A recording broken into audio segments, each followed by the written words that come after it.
अस्सलाम वालेकुम गाइस। तो आज की वीडियो में हम देखने वाले हैं कि हम गिटहब को कैसे यूज़ कर सकते हैं और गिटहब को यूज़ करते हुए हम अपने कोड को कैसे गिटहब पे पुश कर सकते हैं या अपने कोड से कैसे पुल ले सकते हैं और हम गिटहब पे कैसे कोई रेपो क्रिएट करके उसके अंदर कोड को पुश कर सकते हैं। तो उसके लिए सबसे पहले हम एक फाइल बनाते हैं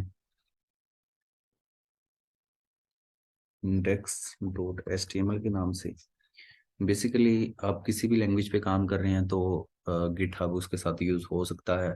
अब जैसे मैं HTML की एग्जांपल ले रहा हूँ तो वो इसलिए ले रहा हूँ ताकि हमें ज़्यादा आसानी हो अंडरस्टैंड करने में।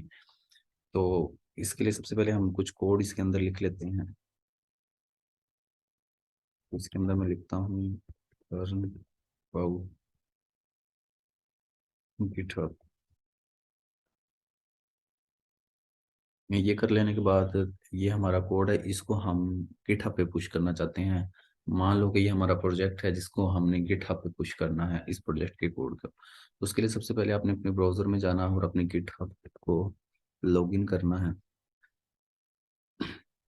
तो जैसे ही आपका गिटहब लॉगिन हो जाएगा तो सबसे पहले हमने एक रेपो क्रिएट करनी है। तो ये मेरा गिटहब ऑलरेडी लॉगिन है तो इसलिए इस तरह से आ गया। तो अगर आपने कोई रेपो न्यू क्रिएट करनी है तो आप इधर जो आपके पास ऑप्शन है न्यू का, आप इस पे क्लिक करें। इस पे क्लिक करने के बाद आपके पास इधर रेपो का नेम आ जाएगा। इसमें हम कहते हैं इंडेक्स एंड टेस्ट रेपो। इसको हम नाम दे देते हैं टेस्ट रेपो। ये हमने इसको नाम दे दिया। अगर हम कोई डिस्क्रिप्शन इसको देना चाहते हैं तो वो भी दे सकते हैं, लेकिन मैं इसको फिलहाल ब्लैंक छोड़ रहा हूँ। उसके बाद आप इसको पब्लिक रखना चाहते हैं, प्राइवेट, वो भी कर सकते हैं। तो मैं इसको पब्लिक छोड़ रहा हूँ और क्रिएट रेपो पे क्लिक कर रहा हूँ। जैसे ही हम क्रिएट रेपो पे क्लिक करेंगे तो ये हमें कुछ इस तरह से कमांड प्रोवाइड करेगा जिसको हम यूज़ करके अपने कोड को पुश कर सकते हैं। तो सबसे पहले मैं इधर अपना टर्मिनल ओपन कर लेता हूँ। टर्मिनल ओपन करने के बाद सिंपल मैंने सबसे पहले गिट इनिट लिखना, जो कि ये कमांड आप इसको भी कॉपी कर सकते हैं, गिट इनिट। इस कमांड के लिखने का मतलब है कि हम जो गिट है उसको इनिशियलाइज कर रहे हैं अपने प्रोजेक्ट के अंदर। तो जैसे मैं करूँगा तो आप देख सकते हैं कि गिट हमारा जो है बेसिकली इनिशियलाइज हो गया है हमारे प्रोजेक्ट के अंदर। तो गिट इनिशियलाइज होने के बाद आपने अगली command git add readme dot M D. ये बेसिकली रीडमी फाइल को ऐड करने के लिए है, या आप जिस जिस फाइल को भी ऐड करना चाहते हैं उसको ऐड करने के लिए होता है। अगर मैं इधर करूँ गिट स्टेटस तो ये हमें बता देगा कि कौन सी फाइल है जो कि अभी तक कमिट करने वाली है। तो अभी हमारे पास सिर्फ एक ही फाइल है जिसको हमने अभी कमिट नहीं किया, वो है index.html के नाम से। तो अगर मैं लिखता हूँ गिट ऐड index.html फाइल का नेम, तो ये हमारे इसके अंदर ऐड हो जाएगी। लेकिन अगर फॉर एग्जांपल हमारे पास मल्टीपल फाइल्स हों, फॉर एग्जांपल मेरे पास 20 फाइल्स हों, जिस तरह से मेरे पास एक ये index.html के नाम से फाइल है, ऐसे मेरे पास अगर 20 फाइल्स हों तो उसके लिए हमें करना है गिट ऐड डॉट। इसका मतलब होता है कि डॉट का मतलब होता है जितनी भी हमारी फाइल्स हैं जो कि कमिट होने वाली है वो सबको कमिट कर देगा। बट हम ज़्यादातर सिनेरियोज में फाइल का नाम लिख के उसको ऐड करते हैं, जैसे कि गिट ऐड index.html। ये ऐड कर लेने के बाद हमने इसको करना है कमिट। तो हम इसी को कमांड को कॉपी कर लेते हैं, गिट कमिट -m और फर्स्ट कमिट। इसमें आप कोई भी अपना कमेंट पास कर सकते हैं, बेसिकली कमेंट पास करने के लिए होता है। तो ये मेरा कमिट हो गया। उसके बाद हमने करना है गिट ब्रांच -m।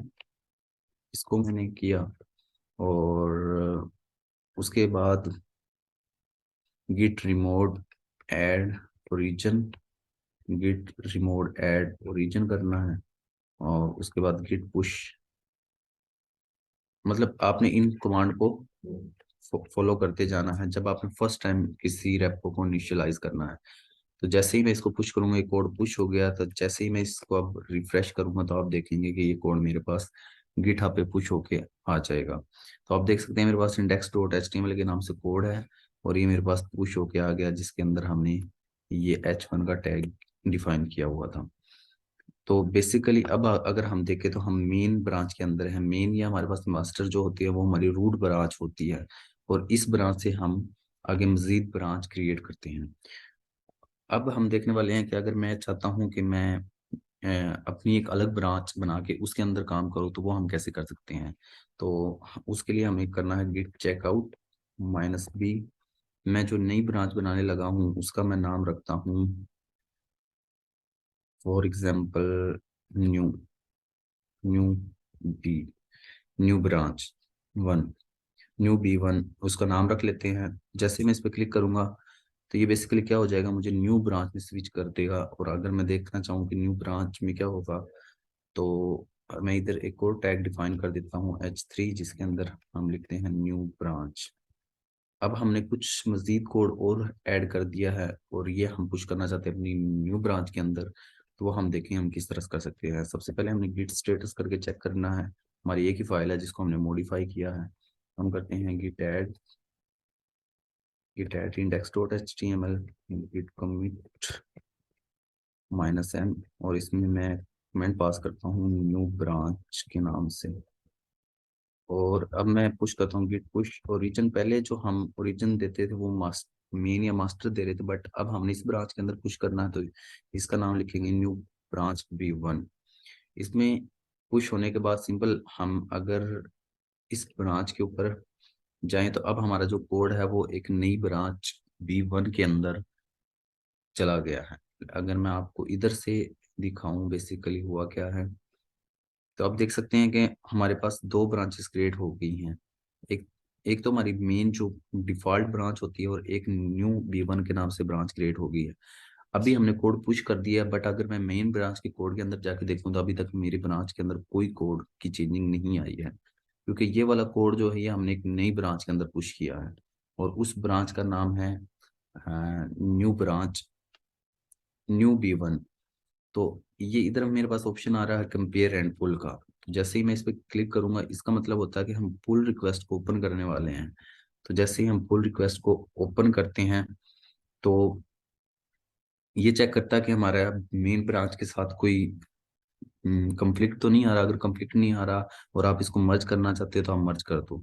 तो जैसे ही मैं कंफर्म मर्ज पे क्लिक करूंगा तो मेरी मेन ब्रांच के अंदर भी ये सारा कोड चला जाएगा। अगर मैं अब वापस जाऊं और वापस जाके अगर आपको index.html दिखाऊं तो आप देख सकते हैं कि न्यू ब्रांच के अंदर हमारा सारा कोड न्यू चला गया है। इसी तरह से अब अगर मैंने ब्रांच दूसरी ब्रांच में किसी में जाना तो उसके लिए हम लिखते हैं गिट चेकआउट। मैं मेन में जाना चाहता हूँ, मेन में आ गया हूँ। तो अब मैं मेन ब्रांच में वापस आ गया हूँ। तो आप देखिएगा कि मेन ब्रांच में इधर तो मेरे पास ये न्यू ब्रांच भी लिखा हुआ है, बट इधर मेरे पास ये नहीं है। जैसे ही मैंने मेन ब्रांच के अंदर स्विच किया तो उसकी रीजन ये है कि हमें पहले गिट हब से पुल लेना पड़ेगा न्यू न्यू चेंजेस को देखने के लिए। तो उसके लिए मैं करता हूँ git pull origin in. Main से ओरिजिन लेंगे, मेन से अगर हम पुल लेंगे तो हमारे पास न्यू चेंजिंग आ जाएगी। तो आप देख सकते हैं कि ये हमारे पास न्यू चेंजिंग आ गई है। तो इस तरह से हमने देखा कि हम किस तरह से गिटहब के ऊपर कोड को पुश कर सकते हैं, कोड से पुल ले सकते हैं, या अपनी न्यू रेपो क्रिएट करके उसके अंदर कैसे कोड को पुश कर सकते हैं।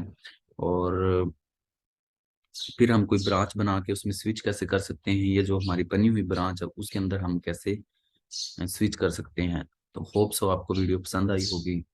Thanks for watching. Allah Hafiz.